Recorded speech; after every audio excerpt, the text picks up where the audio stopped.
Hello बच्चों, आज हम लोग जानने वाले हैं डाइजेस्टिव सिस्टम ऑफ ह्यूमन के डाइजेस्टिव सिस्टम के बारे में जान रहे हैं, पाचन तंत्र के बारे में। ठीक है, आप लोग जानते ही हैं पाचन तंत्र मतलब क्या, कि भोजन जिस सिस्टम में डाइजेस्ट होता है, पचता है, उसको क्या बोला जाता है, पाचन तंत्र या डाइजेस्टिव सिस्टम। आहार नाल क्या है, भोजन या आहार जिस नाल से होकर के गुजरता है उसको आहार नाल कहते हैं या एलिमेंट्री केनाल। देखिए यहाँ पर सारे जो डाइजेस्टिव सिस्टम के पार्ट हैं ये बने हुए हैं, इनको जो है एक एक करके हम जानते जाएंगे। वीडियो को पूरा देखिए, आपको पूरा समझ में आएगा। देखिए ह्यूमन का डाइजेस्टिव सिस्टम सबसे पहले स्टार्ट होता है माउथ से। ठीक है, ये माउथ है जहाँ पर फूड को इंटेक किया जाता है, खाया जाता है। उसके बाद माउथ जिस कैविटी में ओपन होता है इसको माउथ कैविटी कहते हैं। ये वाला पार्ट कौन सा है बच्चों, ये वाला पार्ट, ये पार्ट है माउथ कैविटी।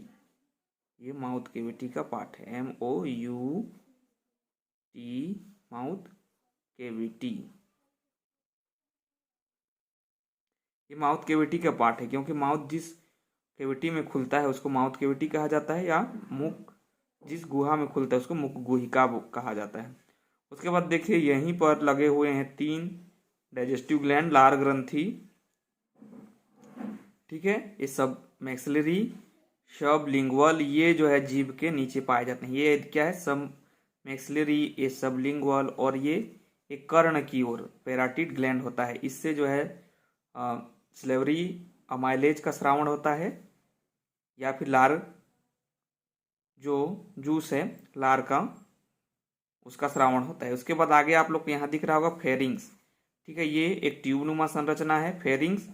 उसके बाद देखिए फेरिंग्स एक बड़ी लंबी संकरी नालिकाकार फॉर्म में खुलती है जिसको ओइसोफेगस कहा जाता है, या ठीक है ये दिखाई दे रहा होगा ओइसोफेगस। उसके बाद देखिए यह एक थैलीनुमा संरचना में खुलता है आगे जा करके, इसको स्टमक कहा जाता है। ये यहाँ पर फूड का स्टोरेज होता है। क्या होता है बच्चों, यहाँ पर फूड का क्या होता है, स्टोरेज होता है। और फूड आगे बढ़ता है तो देखिए आगे क्या कौन सा पार्ट है, आगे है पेनक्रियाज। ये दिखाई दे रहा होगा, ये पेनक्रियाज है जहाँ से पेनक्रियाटिक जूस निकलता है जिसको ठीक है, पेनक्रियाज। उसके बाद देखिए लीवर, ये गाल ब्लेडर है जहाँ से, यहाँ से गाल ब्लेडर से जो लीवर से जो एंजाइम से राउंड होते हैं गाल ब्लेडर में इकट्ठे होते हैं, और ये जो है गाल ब्लेडर इस डक्ट से होकर के ये डाउडेनम वाले पार्ट में खुलते हैं, जिससे ये पेनक्रियाटिक एंजाइम और डाउडेनम वाले पार्ट में खुलते हैं ये भी, और गाल ब्लेडर के एंजाइम भी यहाँ आते हैं डाउडेनम पार्ट में, जिससे ये भोजन आगे बढ़ करके जो है यहाँ पचित होते हैं। अब इसके बाद देखिए भोजन पचने के बाद यह कहाँ जाता है, स्मॉल इंटेस्टाइन में। ये जो आप लोग देख रहे होंगे ये पार्ट देखिए कौन सा है बच्चों, ये पूरा पार्ट है स्मॉल इंटेस्टाइन। इसी स्मॉल इंटेस्टाइन वाले पार्ट में ही भोजन का अवशोषण होता है। देखिए डाउडेनम के अगले पार्ट को जेजुनम कहते हैं, यह स्मॉल इंटेस्टाइन का पार्ट है। और उसके बाद आगे है इलियम, जहाँ पर पूर्ण रूप से इस स्मॉल इंटेस्टाइन में जो है भोजन का अवशोषण होता है। इसके बाद फूड जो है आगे बढ़ता है, लार्ज इंटेस्टाइन का फर्स्ट पार्ट है सीकम, सीकम में फूड बढ़ता है। उसके बाद यहाँ पर एक उभरी हुई संरचना होता है जिसे वर्मी फॉर्म अपेंडिक्स कहा जाता है। ये संरचना कौन सी है बच्चों, वर्मी फॉर्म अपेंडिक्स। अब फूड आगे बढ़ता है, ये एस्केंडिंग कोलोन है, ये जो समस्त लार्ज इंटेस्टाइन का पार्ट है। देखिए ये लार्ज इंटेस्टाइन का पार्ट है, ये समस्त पार्ट। तो यह लार्ज इंटेस्टाइन को 3 भागों में बांटा गया। एक एस्केंडिंग कोलोन, देखिए जहाँ भोजन जो है ऊपर की ओर चढ़ता है उसको एस्केंडिंग कहते हैं, क्योंकि एस्केंडिंग मतलब अवरोही। उसके बाद देखिए ये ट्रांजर्व कोलोन है, ये वाला पार्ट, ये टी है, ये क्या है बच्चों, टी है, टी कोलोन मतलब ट्रांजर्व कोलोन है, मतलब आधा जो कोलोन है। ठीक है, देखिए उसके बाद यह फूड जो है ये एस्केंडिंग से ट्रांजर्व कोलोन से होते हुए फूड कहाँ बढ़ता है, ये फूड बढ़ता है लार्ज इंटेस्टाइन में। लार्ज इंटेस्टाइन का ही पार्ट लार्ज इंटेस्टाइन के डिस्केंडिंग कोलोन में, जहाँ फूड क्या होता है नीचे की ओर जाता है, इसीलिए इसका क्या नाम है, डिस्केंडिंग कोलोन, और वही कोलोन है।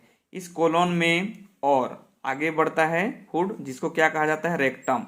इसमें अनडाइजेस्टेड फूड होता है, डाइजेस्टेड फूड का अवशोषण जो है स्मॉल इंटेस्टाइन में किया जा चुका है।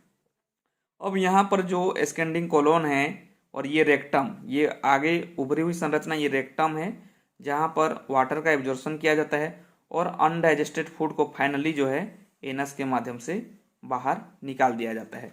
तो देखिए बच्चों, हम लोगों ने सबसे पहले कहाँ जाना, माउथ से माउथ कैविटी, यहाँ 3 लार ग्रंथि है, सब मैक्सिलरी, सबलिंगुअल, पैरोटिड ग्लैंड, आगे जाकर के फेरिंग्स है, फिर ओइसोफेगस है, स्टमक से आगे ये पेनक्रियाज है, लीवर है, गाल ब्लेडर है, जहाँ से ये जूस निकलता है जो भोजन को पचाने में मदद करते हैं। उसके बाद डाउडेनम पार्ट है, डाउडेनम आगे की ओर जेजुनम में बदल जाता है, यह स्मॉल इंटेस्टाइन का पार्ट है जो इलियम जेजुनम में बटा हुआ है। यहाँ भोजन का अवशोषण होता है स्मॉल इंटेस्टाइन में, आगे भोजन सीकम से बढ़ता है और यहाँ एक मॉडिफाइड स्ट्रक्चर है, परिवर्धित रूप से वर्मी फॉर्म अपेंडिक्स कहा जाता है। आगे भोजन स्कैंडिंग कोलोन से ऊपर की ओर जाता है, फिर ट्रांसवर्स कोलोन से होते हुए यह फिर डिस्केंडिंग कोलोन से होते हुए रेक्टम और एनस के माध्यम से पूरी तरह फिर बाहर चला जाता है। ठीक है, इस प्रकार हम लोगों ने जाना है डाइजेस्टिव सिस्टम और ऑफ मैमल को। ठीक है, आप लोग चाहते हैं इसका ये नोट्स बनाना तो आप जो है इसको स्क्रीनशॉट करके जो है नोट्स बना सकते हैं। ओके बच्चों, यदि चैनल पर आप नए हैं तो चैनल को सब्सक्राइब कर सकते हैं, बेल आइकन प्रेस करके ऑल पे क्लिक कर सकते हैं ताकि इस तरह के नॉलेजेबल वीडियो से आप जुड़े रहें और इस चैनल से जब भी कोई वीडियो अपलोड किया जाए आप तक पहुंच सके। ओके बच्चों, मिलते हैं नेक्स्ट वीडियो में।